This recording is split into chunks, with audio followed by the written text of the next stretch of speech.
Bienvenue sur Projet du Maroc, votre source quotidienne pour les dernières nouvelles économiques. Aujourd'hui, le 9 juillet 2024, nous avons des nouvelles passionnantes à partager. À partir de septembre prochain, le géant chinois Century Tire commencera la production de son premier pneu, Made in Morocco. En parallèle, après Alstom et Talgo, c'est au tour du coréen Hyundai Rotem de se lancer dans le projet de la LGV.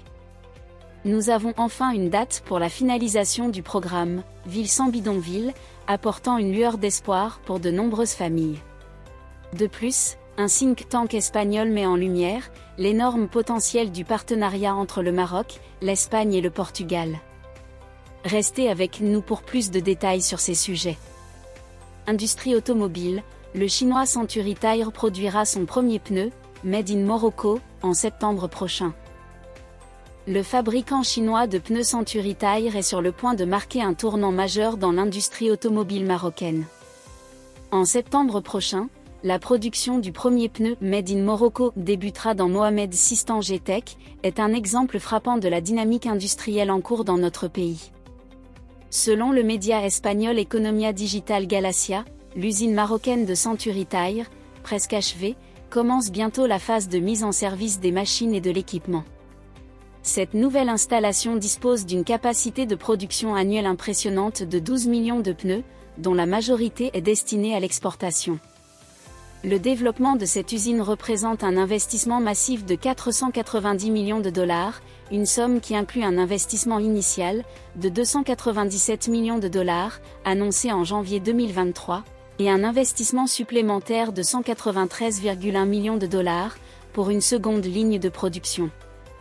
En outre, pour finaliser les travaux, une enveloppe de 360 millions d'euros, initialement destinée à un projet en Espagne, a été redirigée vers l'usine marocaine. Cette initiative est stratégique pour Century Tire, non seulement pour renforcer leur capacité de production mondiale, mais aussi pour répondre aux besoins croissants du marché international. En s'implantant dans la cité Mohamed VI Tanger Tech, à proximité du port Tanger Med, Century Tire bénéficie d'une position géographique avantageuse, facilitant ainsi l'exportation vers les marchés internationaux. L'arrivée de Century Tire dans le paysage industriel marocain est une preuve supplémentaire de l'attractivité du Maroc pour les investissements étrangers, en particulier dans le secteur manufacturier. Avec cette nouvelle usine, le Maroc continue de renforcer sa position en tant que hub industriel et logistique en Afrique. LGV, après Alstom et Talgo, le coréen Hyundai Rotem entre en lice. Ils sont désormais 6 constructeurs en lice pour le marché ferroviaire marocain, évalué à 16 milliards de dirhams. En novembre dernier, l'ONCF a lancé un appel à concurrence internationale pour l'acquisition de 168 rames de train, incluant des rames à grande vitesse, des trains intercités, des trains navettes rapides, et des trains RER.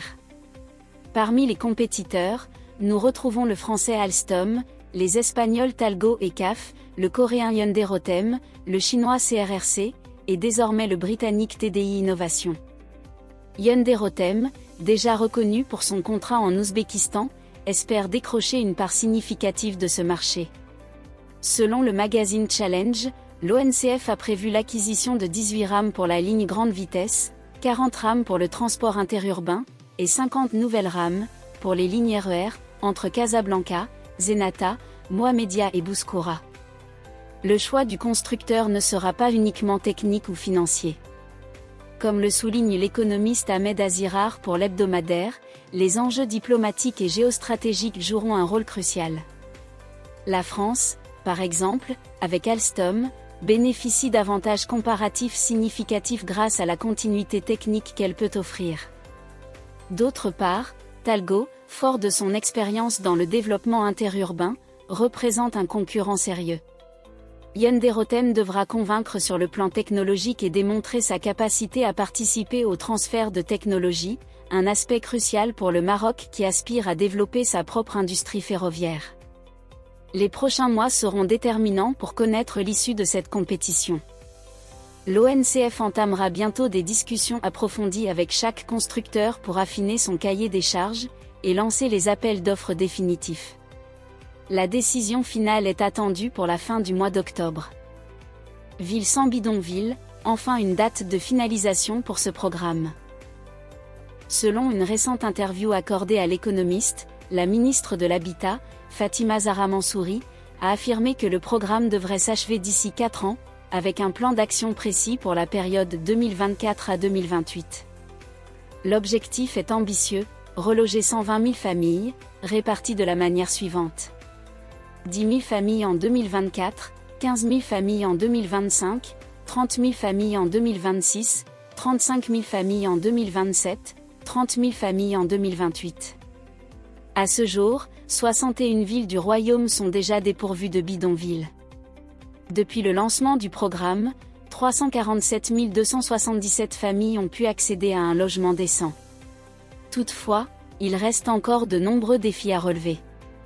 En effet, sur les familles restantes, 24 804 sont concernées par des unités en cours de réalisation, et 92 701 familles n'ont pas encore été programmées pour un relogement dans certaines villes.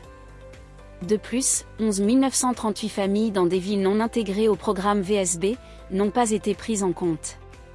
Pour accélérer la mise en œuvre du programme, le ministère de l'Habitat a décidé de privilégier le relogement direct plutôt que le simple recasement. Ce nouveau mode d'intervention inclut une aide directe et une mobilisation des logements sociaux par des promoteurs immobiliers. Par exemple, dans la région de Skhirat-Temara, 22 100 familles ont été relogées en 2 ans, grâce à des partenariats avec le secteur privé et des appels à manifestation d'intérêt. Le financement de cette initiative repose sur une contribution mixte, 100 000 dirhams du ministère de tutelle, 40 000 dirhams du Fonds spécial d'habitat, 60 000 dirhams du ministère des Finances, et 100 000 dirhams de la part des familles bénéficiaires. Un think tank espagnol démontre l'énorme potentiel du partenariat Maroc-Espagne-Portugal. Selon une analyse récente, publiée par l'Institut espagnol Coordenadas pour la gouvernance et l'économie appliquée, le partenariat entre le Maroc, l'Espagne et le Portugal possède un potentiel énorme de développement. Voyons ensemble les détails de cette analyse. L'analyse, intitulée « La triangulation Maroc-Portugal-Espagne », met en lumière les nombreux avantages et opportunités de la coopération entre ces 3 nations. Grâce à une collaboration dans des domaines clés, tels que le commerce, la sécurité et la migration, ainsi que des échanges culturels et humains, le Maroc, l'Espagne et le Portugal ont forgé une relation solide et adaptative dans notre monde interconnecté.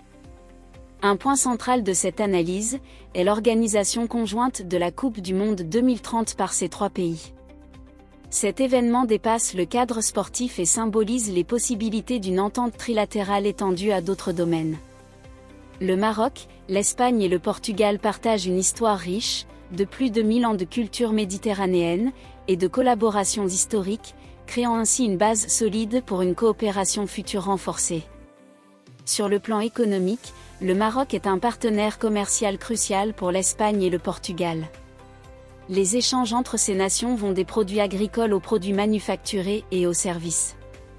La proximité géographique et l'amélioration des infrastructures de transport ont également facilité les échanges transfrontaliers, augmentant ainsi la coopération économique. En matière de sécurité, l'analyse souligne le rôle crucial du Maroc dans la lutte contre l'extrémisme, en collaboration étroite avec l'Espagne et le Portugal. Cette coopération sécuritaire est essentielle pour maintenir la stabilité régionale et protéger les intérêts communs des 3 pays. Enfin, sur le plan culturel, les relations entre le Maroc, l'Espagne et le Portugal sont profondes et enrichissantes. L'influence marocaine sur la péninsule ibérique durant la période médiévale a laissé une empreinte indélébile sur la culture et l'architecture de ces 2 pays, tandis que les cultures espagnoles et portugaises ont influencé la musique, la littérature et la gastronomie marocaine. Merci d'avoir suivi cette édition de Projet du Maroc. N'oubliez pas de vous abonner et de cliquer sur la cloche pour ne manquer aucune de nos prochaines vidéos, et n'hésitez pas à partager vos impressions sur ces nouvelles.